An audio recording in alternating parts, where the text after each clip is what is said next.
This week we are looking at faith that allows us to focus. If you're like me, you realize that life is distracting. It's so busy and there's a lot going on at any one time, especially if you have kids and pets and your house is full and you've got a smartphone in your pocket, then you're getting emails and updates and text messages and phone calls kind of all at the same time. It can be a bit overwhelming. When we really tap into the F word, when we tap into faith, it allows us to focus on what God has for us. You see, there's a lot of good things in life that take up time, that take our focus away from what God has for us. It's not that they're bad, horrible, sinful things.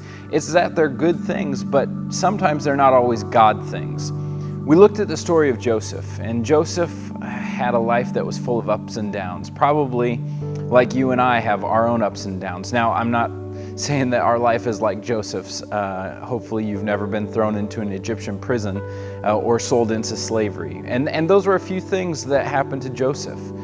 You know, when he was young, God gave him these great dreams about his life and really described to him his purpose. And then along the way, his brothers betrayed him and he got sold into slavery. And I can imagine that he got a little distracted from the dreams that God gave him.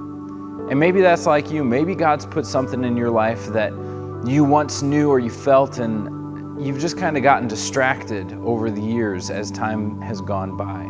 Well, see, God gives us faith that allows us to focus in three different ways. One, He gives us a faith that allows us to focus on His dreams.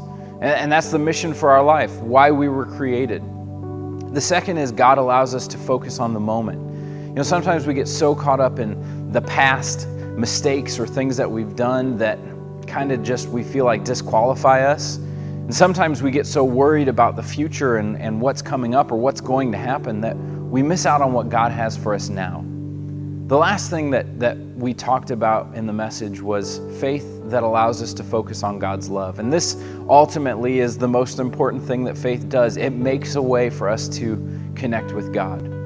So tonight, as you discuss, and even this week as you think about it, pray that God would give you a level of faith that would allow you to focus on His plans for your life, that it would allow you to focus on the moment that you're in and not be distracted by worries or by regrets.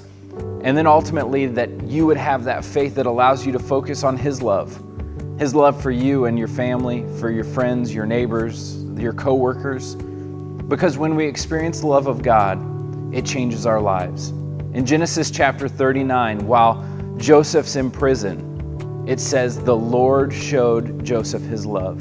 And that's what our desire is, that we would experience God's love in everything that we do. We hope that you have a great conversation about faith that allows us to focus.